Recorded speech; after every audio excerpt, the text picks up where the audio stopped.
Friends, welcome to defence matrix. तो भार्गव अस्त्र को लेकर सोलार द्वारा अपडेट दिया गया है। ये काफ़ी क्रूशल एंटी ड्रोन हार्ड किल सॉल्यूशन है जिस पर इंडियन नेवी के साथ साथ इंडियन आर्मी इंटरेस्ट शोकेस कर रहे हैं। यहाँ पर इसके डिफरेंट वर्जन्स बनाए जा रहे हैं और इसके बारे में सोलार द्वारा चर्चा करी गई है। तो नॉर्मली हम आपको भार्गव अस्त्र के बारे में बता दें तो ये micro missile counter unmanned aerial system है। तो ये सोलार की R&D है और इसके अंतर्गत जो मिसाइल्स बनाई जा रही हैं ये 2.5 किलोमीटर की रेंज में इनिशियली टारगेट्स को इंटरसेप्ट करने में सक्षम होंगी। माइक्रो मिसाइल्स हैं और करीबन 64 यूनिट्स सेल्वो लॉन्च की कैपेसिटी यहाँ पर होगी, जो कि एक ड्रोन स्वार्म को टेक डाउन करने में सक्षम होंगी और 10 सेकेंड्स में ये सारी फायर हो पाएंगी।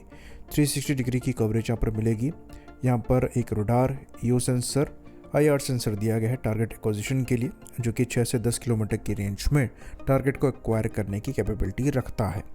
तो इनिशियली यहाँ पर जैसा कि हमने बताया 2.5 किलोमीटर की रेंज के इंटरसेप्टर्स बनाए जा रहे हैं, लेकिन फ्यूचर में ये 6 और अल्टीमेटली 25 किलोमीटर की रेंज वाले इंटरसेप्टर्स होंगे और इन सब का डेवलपमेंट 2030 तक कंप्लीट हो जाएगा और ये इंडिया के मिशन सुदर्शन चक्र का पार्ट बनेंगे। तो ये दूसरे एयर डिफेंस सिस्टम्स के साथ पैरेलल में काम कर पाएंगे और ड्रोन्स के अगेंस्ट में लास्ट लाइन ऑफ डिफेंस होंगे।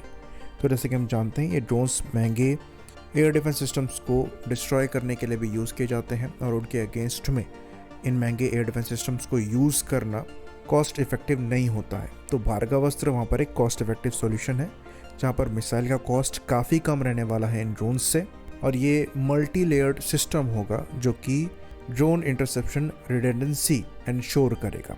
तो लेयर 1 में माइक्रो रॉकेट्स होंगे जो कि अनगाइडेड होंगे, दूसरे लेयर में गाइडेड माइक्रो मिसाइल्स होंगी। बाकी यहाँ पर सॉफ्ट किल सॉल्यूशन को भी रखा जाएगा जिसके अंतर्गत जैमिंग भी यहाँ पर करने की कोशिश करी जाएगी। तो ये सॉलिड प्रोपेलेंट रॉकेट्स होंगे और फ्यूचर में इंडियन नेवी की फ्लीट का पार्ट बनेंगे जहाँ पर हर वेसल्स में ये आपको अच्छे नंबर में दिखाई देंगे। तो ये ड्रोन्स के अगेंस्ट में लास्ट लाइन ऑफ डिफेंस होंगे। सिमिलरली आर्मी के लिए भी ये एयर डिफेंस सिस्टम्स को प्रोटेक्ट करेंगे, साथ में जो इंपॉर्टेंट साइट्स हैं जो कि इन ड्रोन्स का निशाना बन सकती हैं उनके प्रोटेक्शन के लिए इनका इस्तेमाल किया जाएगा। एयरफोर्स द्वारा भी सिमिलर केस में इनको यूज़ किया जाएगा। तो ये काफ़ी अडेप्टेबल सिस्टम होने वाला है। डिफरेंट डिप्लॉयमेंट प्रोफाइल्स होंगी। इसको आप 7.5 टन क्लास के ऑल टेरेन व्हीकल पे माउंट करके कहीं भी डिप्लॉय कर सकते हैं। 5000 मीटर की एल्टीट्यूड पर भी डिप्लॉय कर सकते हैं और ये जो 64 munitions ready to fire mode में है इनको आप तुरंत रीलोड भी कर सकते हैं। तो काफ़ी अडेप्टेबल और मॉड्यूलर सिस्टम है। अच्छी बात यहाँ पर यह है कि ये पूरी तरीके से सोलार की R&D है। तो ये सोलार की खास बात है, ये कंपनी DCPP मॉडल के अंतर्गत जो DRDO के प्रोडक्ट्स हैं उनकी मैन्युफैक्चरिंग करी रही है, साथ ही साथ खुद से भी R&D कर रही है और बदले में कुछ प्रोवाइड भी करा रही है जिसको नेवी और आर्मी का पूरा सपोर्ट है। साथ में ये बात भी हमको बता दें कि जो प्रोजेक्ट कुशा है उसमें भी सोलार एक पार्टनर है और जो इंटरसेप्टर्स बनाए जा रहे हैं, चाहे ये M1 हो, M2 हो, M3 हो, इनकी मैन्युफैक्चरिंग सोलार द्वारा करी जाएगी। तो जो हाल ही में टेस्ट हुआ है कुशा M1 का, उस पर भी इन्होंने एक अपडेट दिया है और बताया है कि यहाँ पर जो इंटरसेप्टर टेस्ट किया गया है इनिशियली इसको 130 किलोमीटर की रेंज में टेस्ट करना था, बट 150 किलोमीटर की रेंज में इसको टेस्ट किया गया है जो कि इसकी फुल रेंज है।